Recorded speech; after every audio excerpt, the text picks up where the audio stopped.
on se retrouve pour une nouvelle vidéo qui sera déjà un petit peu spéciale au niveau du décor, puisque je vous retrouve du coup dans mon lit au soir. C'est pour ça que j'ai essayé de mettre un petit peu d'illumination, on va dire. J'espère qu'au niveau de la luminosité ça ira. Donc c'est vrai que d'habitude je filme dans mon bureau ou dans ma chambre ou dans le salon, mais voilà, j'avais envie de changer un petit peu de décor pour une fois, et s'il vous plaît, et ben n'hésitez pas à le dire, puisque du coup je referai éventuellement quelques vidéos dessus. Donc aujourd'hui on se retrouve pour ce petit carnet, mon bullet journal, si vous ne le saviez pas encore. Donc du coup, bullet journal que j'avais déjà présenté sur YouTube dans une première vidéo, que je vous mettrai juste ici si vous n'avez pas déjà vu, et également dans le petit i en haut à droite. Donc dans cette vidéo, je vous présentais mon bullet journal et je vous disais également qu'est-ce que c'est qu'un bullet journal. Je ne le referai pas dans cette vidéo du coup, donc si vous ne savez toujours pas ce que c'est un bullet journal, allez voir tout simplement les vidéos et vous saurez ce que c'est. C'est un truc pour mieux s'organiser. Donc du coup, dans cette vidéo qui date il y a déjà plusieurs mois, je vous présentais donc mon propre bullet journal, et également c'est vrai que c'est quelque chose qui m'avait beaucoup aidé à être beaucoup plus organisé dans le quotidien, dans les tâches, etc. etc. Malheureusement, j'ai fini par arrêter mon bullet journal il y a quelques mois, comme vous le voyez ici en fait. J'ai commencé, on va dire, au niveau de mars à être de moins en moins régulier, à vraiment porter de moins en moins attention aux soins qu'il pouvait y avoir sur mon bullet journal. Voilà, c'était de plus en plus machin. Et c'est vraiment au niveau d'avril que j'ai arrêté, puisque je ne suis pas allé au-delà du 6 avril. Après, il n'y a plus rien. Donc la raison est toute simple, c'est qu'en fait quand moi j'ai découvert le bullet journal, c'est vrai que comme beaucoup de personnes, j'avais vraiment envie de faire un truc très soigné, très artistique, avec plein de dessins et tout. J'ai donc essayé de faire un truc un minimum joli, bien que je ne prétends pas être un as en dessin et en machin. J'ai essayé de faire un truc à peu près correct, à peu près soigné.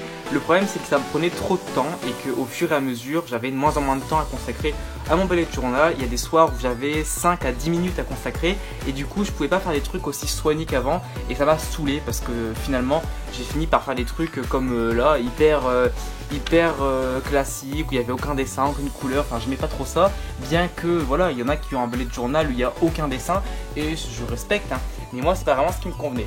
Et donc du coup c'est que je m'étais beaucoup inspiré de plein de procédés également de youtubeurs et youtubeuses, puisque je savais pas bien ce que c'était un bullet journal, donc j'avais énormément pris d'inspiration, et finalement la moitié des trucs ne me servaient pas et ont fait que j'ai fini par arrêter. Sauf que ça me faisait un petit peu chier quand même, parce que c'est quelque chose qui m'avait quand même beaucoup aidé au niveau de mon organisation, et c'est pour ça que j'ai décidé récemment de reprendre mon bullet journal en faisant le tri sur vraiment ce qui était utile pour moi, ce que je devais conserver et ce que je devais finalement écarter, ce que je devais arrêter de faire, ce qui n'était plus utile pour moi.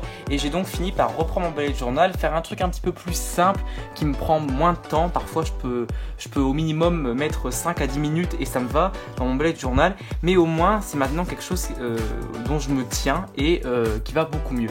Donc vous l'aurez compris, dans cette vidéo je vais vous présenter un petit peu mon bullet journal en version un petit peu 2.0. Donc j'espère que ça vous plaira, et c'est parti. Alors avant évidemment de vous présenter mon bullet journal un petit peu renouvelé, je vais vous présenter du coup mon bullet journal rapidement, comment il était avant. Donc il n'y a pas non plus énormément de choses qui ont changé, hein.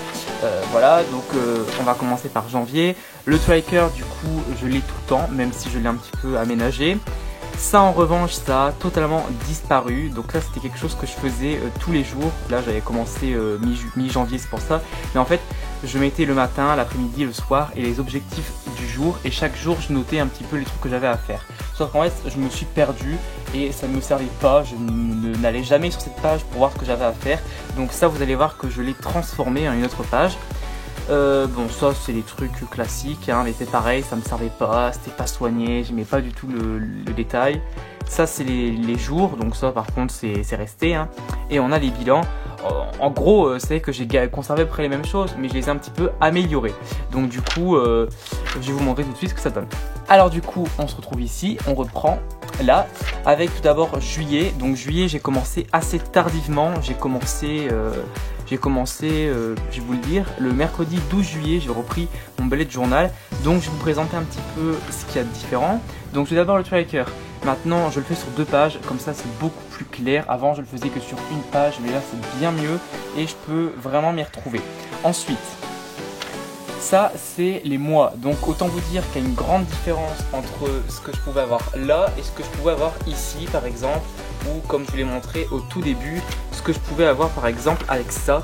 C'était vraiment pas quelque chose de lisible, que là j'ai décidé de répertorier tous les mois sous forme de carré, et là au moins je peux savoir précisément les grands événements entre guillemets que j'ai dans une journée, et tout ça d'un coup d'œil. Donc ça par contre c'est quelque chose maintenant que je prends tout le temps et qui me sert énormément. Ensuite, là j'ai les vidéos, donc vous ne verrez pas.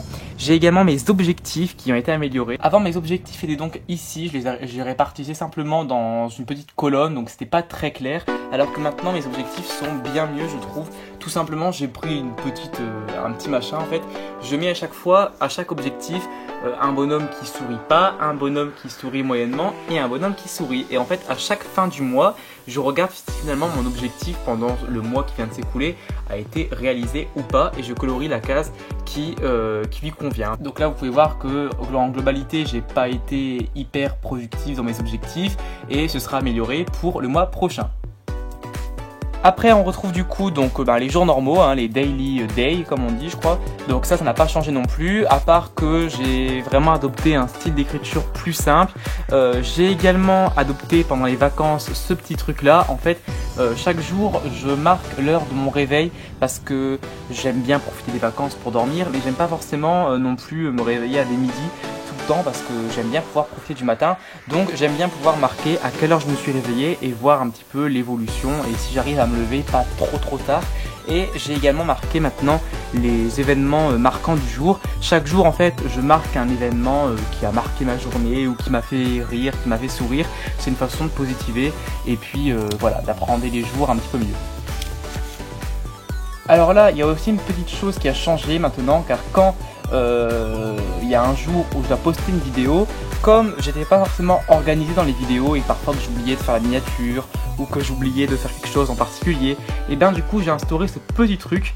C'est en fait les tâches que je dois faire pour une vidéo. Alors pour chaque vidéo, je fais donc du coup ce petit récapitulatif où à chaque fois je dois faire 6 choses. Donc la première, c'est ces petites étoiles, c'est pour dire en gros que j'ai la miniature à faire. Donc dès que la miniature est faite, je colorie mes petites étoiles. Ensuite, ça c'est la barre info. Quand la barre info a été faite, je colorie mon petit truc. Les mots-clés qui sont importants et que j'ai souvent la flemme de faire pour une vidéo, je colorie. Et puis ensuite, les 3 derniers petits trucs, c'est Facebook, Twitter et Instagram. C'est pour m'obliger à partager la vidéo sur les réseaux là, parce que souvent j'oublie de partager les vidéos sur les réseaux sociaux, et ce qui fait que je suis pas très actif, et donc ça c'est vraiment quelque chose que je dois changer. Donc ça du coup c'est vraiment les grandes nouveautés on va dire. Ensuite on a le bilan du mois, donc ça c'est pareil, j'ai les moments marquants, les objectifs, ceux ils ont été réussis ou pas, et puis plein de petites choses que je dois retenir également pour le bilan. Donc là on passe au mois d'août, donc plus récemment j'ai encore une fois mon tracker. Ensuite j'ai encore une fois mes mois, donc mes jours, donc quand j'aurai un truc à faire, eh bien je peux le mettre. Et après j'ai encore une fois le programme de vidéo. Ça c'est aussi quelque chose que j'ai voulu faire pour m'organiser, savoir quel jour à quel jour je vais publier telle vidéo, etc. Et là on a encore les petites journées avec tous mes objectifs, l'heure à laquelle je me réveille, et également les petits moments marquants que je marque maintenant d'un smiley pour dire qu'est-ce qui m'a fait plaisir dans la journée, et quand je lis, pouvoir me rappeler de ça. Donc voilà, c'était une petite vidéo pour vous montrer mon bullet journal 2.0 entre guillemets. Donc il n'y a pas eu non plus énormément de changements, mais maintenant rien que ça, c'est que ça me paraît beaucoup plus simple. C'est sûr qu'il y a des personnes qui vraiment ont le temps, j'imagine, de pouvoir le faire et font des bullet journal hyper stylés, hyper beaux, avec plein d'images, hyper Tumblr et tout. Moi j'ai pas trop le temps pour faire ça. Maintenant j'essaie de faire des trucs beaucoup moins grossiers comme là, j'essaie de faire des trucs un petit peu plus simples, et c'est vrai que même au niveau des écritures et tout, je trouve que c'est un petit peu mieux. Voilà, et puis donc du coup c'est vrai que j'ai zappé certains trucs, j'ai arrêté de faire des trucs qui me paraissaient inutiles, et puis j'ai préféré rajouter des choses comme là, ce petit principe de vidéo qui m'est très utile malgré tout et qui me permet d'être beaucoup plus organisé quand je publie une vidéo par exemple, et ça c'est plutôt cool. Donc voilà, tout simplement. Si vous n'avez pas vu du coup la première vidéo où je vous présente mon bullet journal, je vous conseille d'aller la voir si jamais vous voulez en savoir plus sur ce bullet journal. Je précise que du coup j'ai continué mon bullet journal 2.0 à la suite du premier. Je voyais pas l'utilité de devoir en reprendre un, et je compte bien le finir jusqu'au bout avant d'en entamer un deuxième. Voilà, c'est tout ce que j'avais à vous dire pour cette vidéo. J'espère vraiment qu'elle vous aura plu. Je vous fais plein de gros bisous et je vous dis à très bientôt pour une prochaine vidéo. Si le décor vous a plu, que vous aimez que je fasse des petites vidéos comme ça, nocturnes entre guillemets, n'hésitez pas à me le dire également. Et je vous dis à très bientôt pour une prochaine vidéo. Salut.